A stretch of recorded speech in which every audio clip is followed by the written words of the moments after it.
Hello everyone, in today's video we're going to be taking a look at magic methods, which are very similar to operator overloads. The only difference is we're basically going to be making a method that allows you to change what happens when you feed your object into other people's methods. Wow, that sounds way more complicated than it is.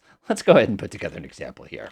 So let's say we have ourselves a relatively simple, we'll call it a book class. I'll keep it easy today. We'll do everybody's favorite init here. I'm kind of going through we need else, name, number pages. Ahaha, you can see what I'm doing. Self.name equals name. Self.number pages. Number pages equals number pages. That makes sense. And we'll go ahead and keep it simple. We'll override. We'll do some stuff we did before. We'll override the string like we did last time. Because science, I'll do self. And of course, we're simply going to return self.name. Keep it easy. And we're going to do something funky. But before I do something funky, let's go ahead and test my book real quick. So we'll say a book equals a book. Perry Mason in the case of the Scarlet Claws. And what I'm going to do is I'm going to say this book length. I don't remember. It's like 208 pages or something like that. Cool. So if we were to come in here and print book, as you already know from last time when we did operator overloads, if I print this sucker, you will see it goes ahead and prints it that way.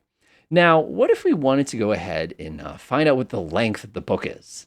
Now, your brain is going, oh, don't do this. Don't do it. Too bad. I'm already going to do it. There's a couple ways we could do it. The first thing we could do is we could do something like get length. And what we could do here is we could return, we'll do an F string because we're nice people like that.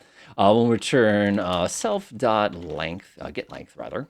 Oh, not so, oh, that would have been bad. Number pages, self.number pages, pages. Nice. So if we were to come down here and do something like print book.getLength, what we would expect it to do is to say 208 pages, which works perfectly. But wouldn't it be cool if we could use somebody else's method on this to get the length of the book? We can. Watch this. So what I'm going to do is I'm going to delete this real quickly here and get rid of this bit right here. And I'm going to override how we take other people's methods effect on us. So I'm going to override, of all things, the length command, which would normally tell us how many elements are inside something. So I'm going to go ahead and pass self. And of course, we're going to return the number of pages. So we're going to do self.number pages.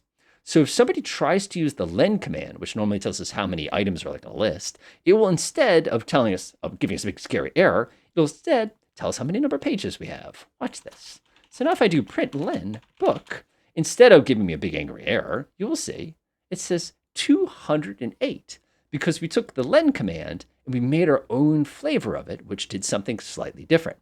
That is what magic methods are all about. Enjoy.